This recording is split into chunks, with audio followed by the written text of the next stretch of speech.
যুক্তরাষ্ট্র বাংলাদেশের যে রপ্তানি পণ্য যেগুলো নাকি যুক্তরাষ্ট্রে প্রবেশ করে অর্থাৎ রপ্তানি হয় তার উপরে কত 35% যে শুল্ক বা ট্যারিফ ধার্য করছে, যেটা কিন্তু অনেক আগেরই ঘটনা।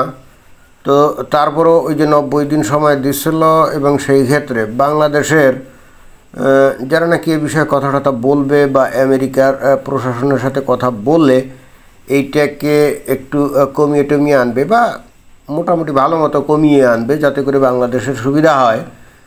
তো এই ব্যাপারে যদিও অলরেডি আমি একটা ভিডিও করে ফেলছি, কিন্তু হঠাৎ করে দেখলাম যে মিডিয়াতে এই বিষয়ে একটা দারুণ একটা ইন্টারেস্টিং একটা প্রতিবেদন দাখিল করছে। চিন্তা করলাম যে এই প্রতিবেদনের উপরেই তো একটা ছোটোখাটো ভিডিওর অবতারণা করা যায়। তো সুতরাং প্রথমে আমরা একটু ওই প্রতিবেদনের কিছু কথা শুনি।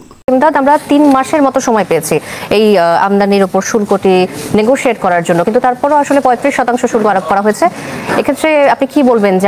আচ্ছা, বুঝলাম না এক্ষেত্রে কোথাকার কোন এমদাদ, সে কি বলবে? সে কি বাংলাদেশের সরকারের অর্থাৎ ডক্টর মোহাম্মদ ইউনূস সরকারের কি কোনো প্রতিনিধি নাকি? সে কি বাণিজ্য মন্ত্রণালয়ে কাজ করে? না, কিছুই করে না।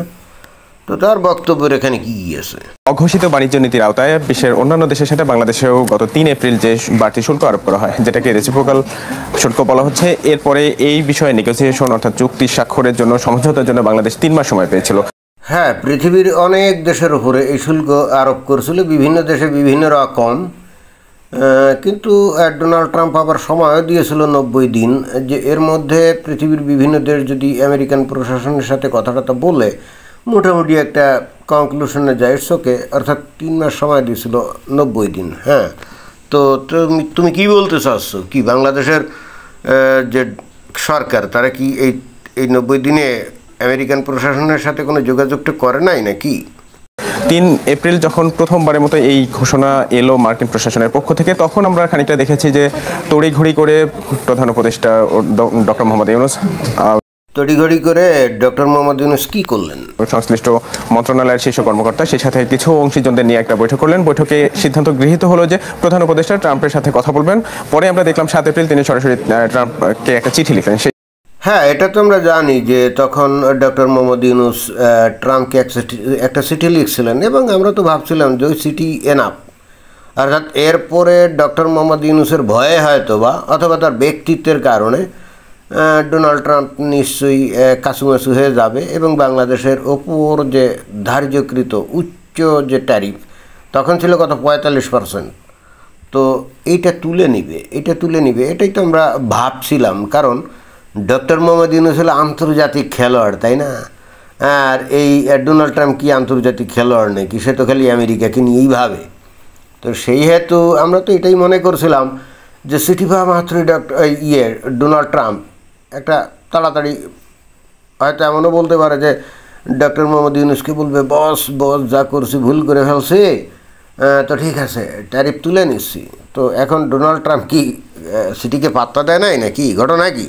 চিঠিতে বাংলাদেশের সাথে যুক্তরাষ্ট্রের সুসম্পর্ক, নানাবিধ ভবিষ্যৎ সম্ভাবনা উল্লেখ করে তিনি লিখলেন যে বাংলাদেশের ক্ষেত্রে এই সিদ্ধান্ত খানিকটা নমনীয় করা যায় কিনা এই বিষয়টা ভেবে দেখার জন্য অনুরোধ করলেন।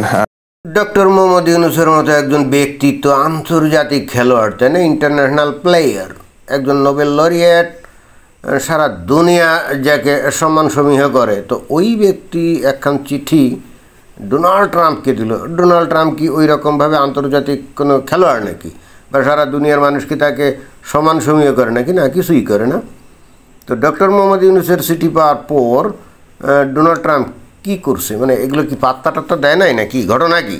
এরপরে আমরা যেটা দেখেছি যে বাণিজ্য মন্ত্রণালয় তো এই কনসার্ন মিনিস্ট্রি হিসেবে তাদেরকে অ্যাক্টিভ থাকার কথা, তারা অনেকটা আরামে আয়েসে ঢিমে তালে চললো। কি সমস্ত আজেবাজে ফালতু কথা বলে। ডক্টর মোহাম্মদ ইউনূসের চিঠি তো এনাফ, এখানে আবার ওই বাণিজ্য মন্ত্রণালয়ের এখানে করণীয় কিছু আছে নাকি? আর তুমি বলছো যে তারা আরামায়েসে চললো, তো আরামায়েসে চলবে না তো কী করবে? এখন বাণিজ্য মন্ত্রণালয়ের যে উপদেষ্টা, এ কি জনগণের ম্যান্ডেট প্রাপ্ত নাকি? বা এই অন্তর্বর্তীকালীন সরকার যারা আছে এখন, তো এরা কি জনগণের ভোটে নির্বাচিত নাকি? না, যেহেতু ভোটে নির্বাচিত না, অর্থাৎ জনগণের প্রতি এদের তো কোনো দায়বদ্ধতা নেই, তাই না? এখন দেশের মানুষ ব্যবসা হারালো বা দেশ ব্যবসা হারালো কিনা, এতে তো এদের কিছু যায় না। এরা তো কাউকে এর জন্য জবাবদিহি করতে বাধ্য না। অনেকে তো একেবারে কি বলা যায় মানে একেবারে ওট ছেড়ি তোর বিয়ে কায়দায় উপদেষ্টা হয়ে গেছে, তো জনগণের প্রতি তো এদের কোনো দায়বদ্ধতা নেই। তো অতএব ডোনাল্ড ট্রাম্প যদি এই যে শুল্ক টুল্ক বসায় তাহলে এরা ঘুমায় থাকবে, আরামে থাকবে না তো কী করবে? এরপরে ডোনাল্ড ট্রাম্প যে এই যে চিঠি পেল ডক্টর মোহাম্মদ ইউনূসের, সেটাই তো এনাফ ছিল, অন্তত আমরা তো তাই মনে করছিলাম, তাই না?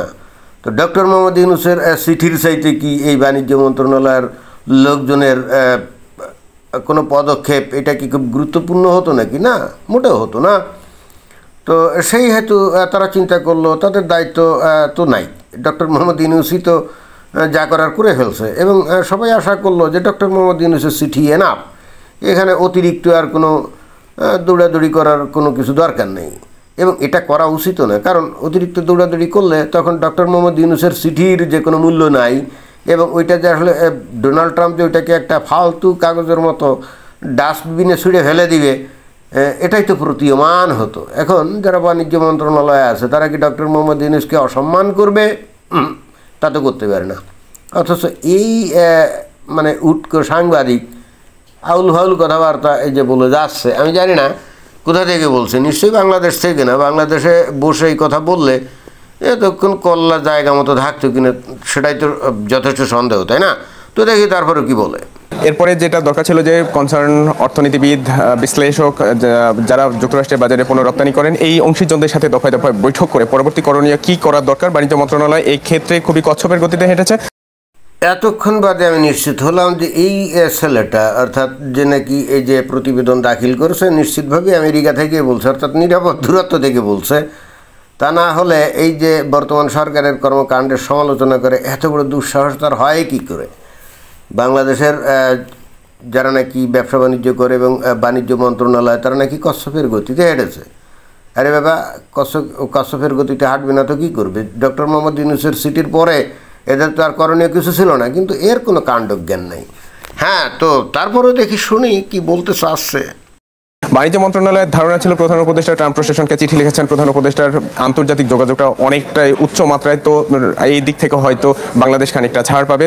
এই তো এতক্ষণ বাদে তুমি লাইনে আসছো, অর্থাৎ আমি যেটা বলছিলাম তুমি আসলে সেই কথাই বললে, এবং আমি কিন্তু আমার মতো বলে গেছিলাম। আমি কিন্তু তোমার বক্তব্য শুনে যে ওই কথাগুলো বলছি তা কিন্তু না। অর্থাৎ ওই যে ডক্টর মোহাম্মদ ইউনূসের চিঠি পেয়ে ডোনাল্ড ট্রাম্প নিশ্চিতভাবেই ভড়কে যাবে এবং তড়িঘড়ি করে একটা ব্যবস্থা নিবে, শুল্ক তুলে ফেলবে, এবং খালি তুলেই ফেলবে না, হয়তো ডক্টর মোহাম্মদ ইউনূসের সাথে বেয়াদবি করার জন্য হয়তো ক্ষমাও চাইবে। আমরা তো সেটাই ভাবছিলাম, এবং বাণিজ্য মন্ত্রণালয় সেটাই ভাবছিল, এবং যেটা নাকি এখন তুমি বললে জিনিসটা কিন্তু 100% রাইট।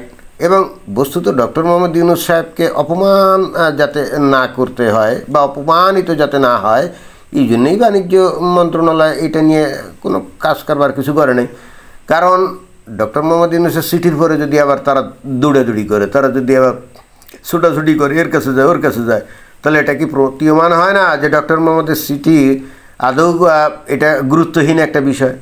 তো এখন বাণিজ্য মন্ত্রণালয়ের লোকজন কি ডক্টর মোহাম্মদ ইউনূসকে গুরুত্বহীন বলবে বা গুরুত্বহীন বানাবে? এটা তার একটা বেইজ্জতি করে না? তো এইটা তো তারা করতে পারে না। এটা কি আমরা করতে পারি না? কি না পারি না? তো হ্যাঁ, তো তারপরে কি? তারা কখনোই ধারণাও করেনি। আমরা যখন বাণিজ্য সচিব সহ সংশ্লিষ্ট কর্মকর্তাদের সাথে কথা বলেছিলাম, তাদের একটা ধারণা ছিল যে এটা হয় বাংলাদেশ ছাড় পাবে, নয়তো বাংলাদেশের ক্ষেত্রে এই সময় আরও 3 মাস বাড়ানো হবে, এরকম একটা ভ্রান্ত ধারণার মধ্যে ছিল। আচ্ছা, যাই হোক, তোমার কথা আমরা বুঝতে পারছি। অবশ্যই এটা ভ্রান্ত ধারণা না, কারণ ডক্টর মোহাম্মদ ইউনূসের উপরে খালি যে বাণিজ্য মন্ত্রণালয় যারা আছে তারাই যে ব্যাপকভাবে আস্থাশীল তা তো না, গোটা দেশবাসীও তো আস্থাশীল, তাই না? এই যে গোটা দেশবাসীর কেউ কি ডক্টর মোহাম্মদ ইউনূসের সমালোচনা করে, বা উনি যে এই বিনা ভোটে বিনা নির্বাচনে এই যে ক্ষমতায় বসে আছেন, কত কি করছেন, কোনো রাজনৈতিক দলই কি তার বিরুদ্ধে কোনো কথাবার্তা বলে না? বলে না। কারণ কি? কারণ doctor Mohammad Yunus international player, তাই না? সারা পৃথিবীর লোকজন তাকে ইজ্জত সম্মান করে। তো তার একটা চিঠি তো এনাফ ছিল, এবং তার উপরে ভরসা করে সবাই ছিল, আমরাও ছিলাম। এখন কাজ হয় নাই। এখন তুমি কি বলতে চাচ্ছ?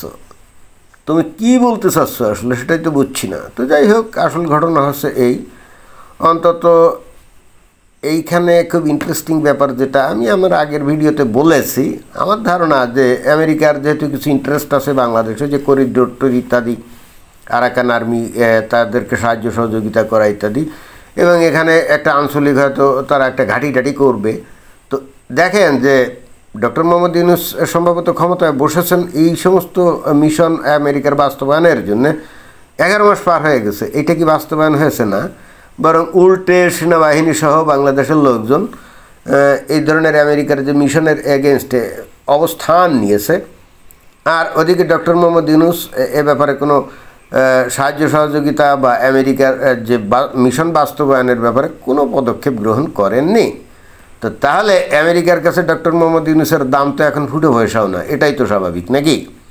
আমার কাছে কেন জানি মনে হচ্ছে, যেটা নাকি আগের ভিডিওতে আমি বলেছি, যে বস্তুত ডক্টর মোহাম্মদ ইউনূসের উপরে এবং বাংলাদেশ সরকারের উপরে একটা চাপ দেওয়া হচ্ছে যে তোমরা যদি অতি সত্বর আমাদের যে উদ্দেশ্য বাংলাদেশকে নিয়ে, অর্থাৎ ওখানে যে আমরা ঘাঁটি ঘাঁটি বানাবো, এই ব্যাপারে যদি তাড়াতাড়ি ফয়সালা করো তাহলে ভালো, আর যদি না করো তাহলে এই আপাতত এই 35% ট্যারিফ ধার্য করলাম এবং ভবিষ্যতে এটা আরও বাড়াবো। এখন দেখা যাক ডক্টর মোহাম্মদ ইউনূস এখন এই আমেরিকার যে স্বার্থ সেটা বাস্তবায়ন করেন কিনা, গোটা দেশের জনগণের এগেনস্টে গিয়ে এবং সেনাবাহিনীর এগেনস্টে গিয়ে, যে সেনাবাহিনীর সমর্থনেই বস্তুত এই সরকার আছে, তাই না? তো এখন এটা দেখার পালা। আমরা কিন্তু অপেক্ষাতেই আছি। ডক্টর মোহাম্মদ ইউনূস কিন্তু যখন ক্ষমতায় আসছিলেন, বাংলাদেশের আপামর জনগোষ্ঠী কিন্তু তাকে সমর্থন করছিল, এটা কিন্তু কোনো সন্দেহ নাই। তখন তো আর কেউ মনে করে নাই বা চিন্তাও করে নাই, কল্পনাও করে নাই যে উনি আসলে বাংলাদেশের ক্ষমতায় বসলেন কিছু এজেন্ডা বাস্তবায়নের জন্য, এবং সেই এজেন্ডা কিন্তু বাংলাদেশের না, এই এজেন্ডা হলে আমেরিকার, তাই না? তো উনি কি তখন ঘুণাক্ষরে কল্পনা করেছিলেন যে এই বাংলাদেশের লোকজন এটার বিরোধিতা করবে, বাংলাদেশের যে রাজনৈতিক দল এবং সেনাবাহিনী সবাই এক কাট্টা হয়ে এটার বিরোধিতা করবে? আমার মনে হয় যে এইটা উনি ভাবেন নাই। তবে উনি একটা ভুল কাজ করছেন, সেটা কি জানেন?